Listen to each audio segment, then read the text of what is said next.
In Arabic, they say al-Islam ya'lu wa la yu'la alayhi. Islam is superior, nothing can be superior to it. ኢስላም የበላይ ነው፣ ምንም ነገር ከእርሱ የበላይ መሆን አይችልም የሚሉት ለዚህ ነው። ይህ ማለት እያወራን ያለነው ስለ ፈጣሪ የመጨረሻ ቃል ብቻ አይደለም፣ ስለ ፈጣሪ ምርጡ ቃሉም ብቻም አይደለም፣ ከሌሎቹ ከወረዱት ራእዮችም ሁሉ በእጅጉ እውነት ስለሆነውም ጭምር እንጂ።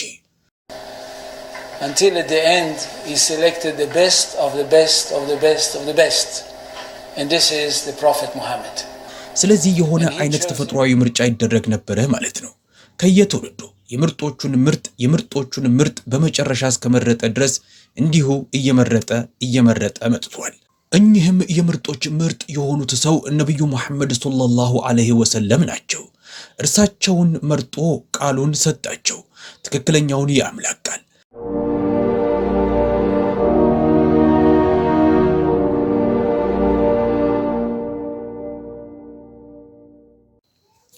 እኚህ ሰው ፕሮፌሰር ሞሼ ሻሮን ይባላሉ። እስራኤላዊ የኢስላም ታሪክ ተመራማሪ ናቸው።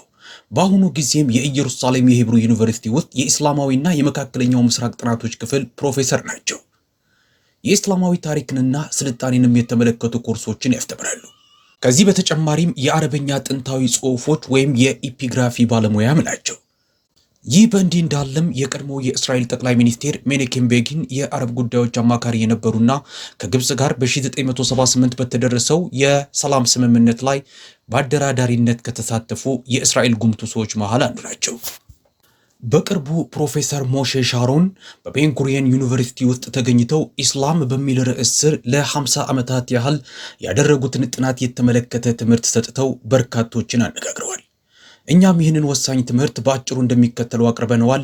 መልካም ጊዜ።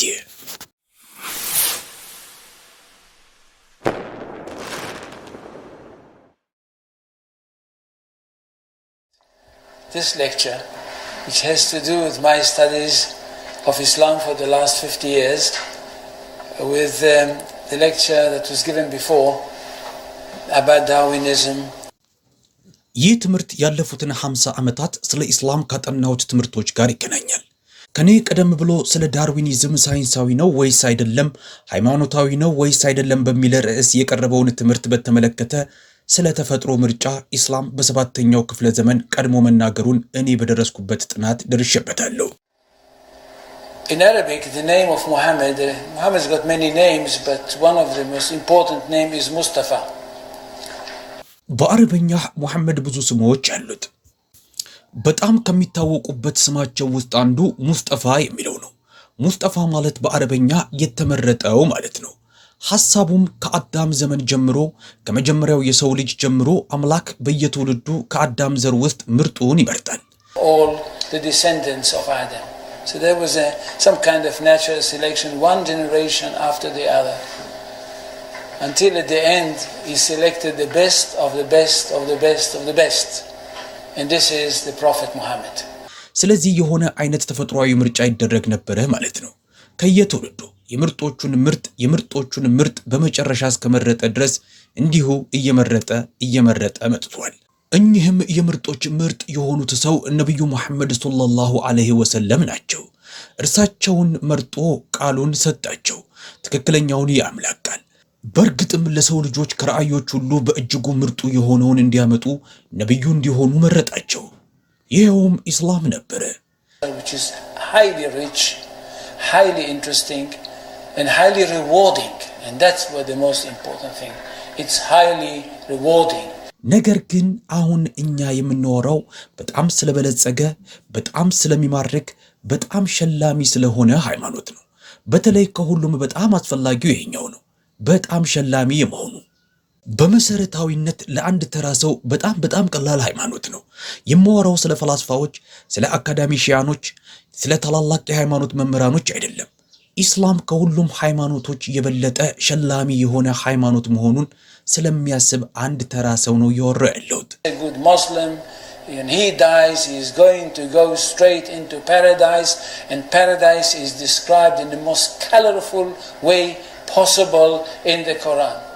ጥሩ ሙስሊም ከሆነና ከሞተ ወደ ጀነት እንደሚገባ የሚነግረው ገነት ደግሞ በቁርአን ላይ በእጅጉ የሚማርክ ቀልብን የሚይዝ ደማቅና እንከን የለሽ ተደርጎ የተሳለ ስፍራ ነው። ለዚህ ምክንያት ሲባል ስለ ኢስላም ስናወራ በከፍተኛ ክብር ማውራት የሚገባን ይመስለኛል። Respect.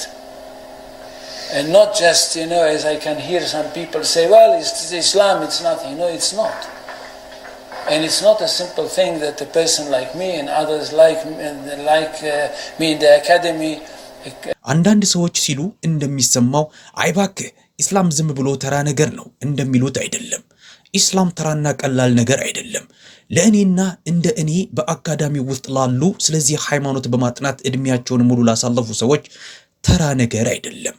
ኢስላም በተራና ቀላል የአስተሳሰብ መንገድ የምናየው ሃይማኖት አይደለም። Islam is a culture which comprises everything.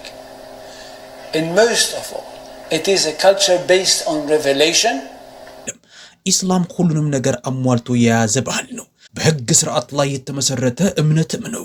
በመሰረታዊነት የህግ ስርዓት ነው። ሁሉንም ነገር አቅፎ የያዘ የህግ ስርዓት የግለሰቦችን ህይወት ያቀፈ ነው። የማህበረሰብን ህይወት ያቀፈ ነው። ሀገረ መንግስትን አቅፎ የያዘ ነው። ይህ አንዱ ነገሩ ነው። Secondly, it is a world religion. It's not like Judaism, which is not a world religion.